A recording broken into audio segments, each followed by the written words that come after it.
Last time we studied how to find the value of a determinant. We understood how to find the value of a determinant so that we can solve equations using Cramer's rule.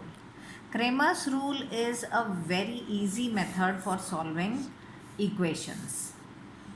Let us arrange the coefficients of these two equations in a determinant. The coefficients of these two equations are, first we are going to write down in the first column, in the column 1 and in the column 2. The column 1 I am going to write the coefficients of x, that are 5 and 2. In the column 2 I will be writing the coefficients of y, that is 3 and 4. And the value of this determinant is 5 multiplied by 4 minus 3 multiplied by 2, which is nothing but equal to 20 minus 6, which is nothing but 14. Now we will find the value of dx. While finding dx, what we do is we are going to delete the coefficients of x, dx, delete x, okay.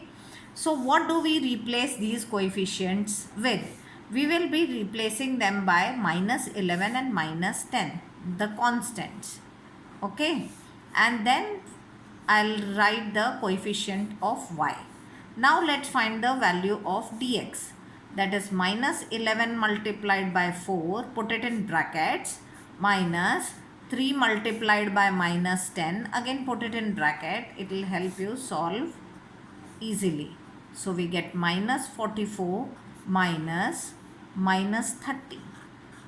So now what we have is minus 44 plus 30, which is nothing but equal to minus 14. Now similarly, now I am going to find dy. Obviously you have understood, now we have to delete the coefficient of y. That means the column 2 has to be replaced by minus 11 and minus 10. Okay.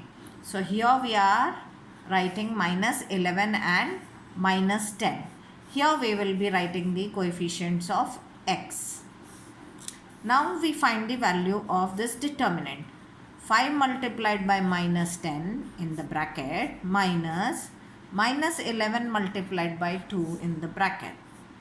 So minus 50 minus of minus 22, which is nothing but minus 50 plus 22, and that is equal to minus 28.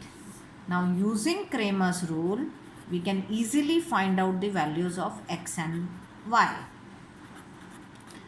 The value of x is equal to dx upon d, which is nothing but equal to, what is dx? Now you can see dx is minus 14. And what is the value of d? The value of d is 14. So the value of x becomes minus 1. Now the value of y is dy upon d, which is nothing but equal to minus 28 upon 14, which is nothing but equal to minus 2. So what will our solution be? The solution is x equal to minus 1, y equal to minus 2.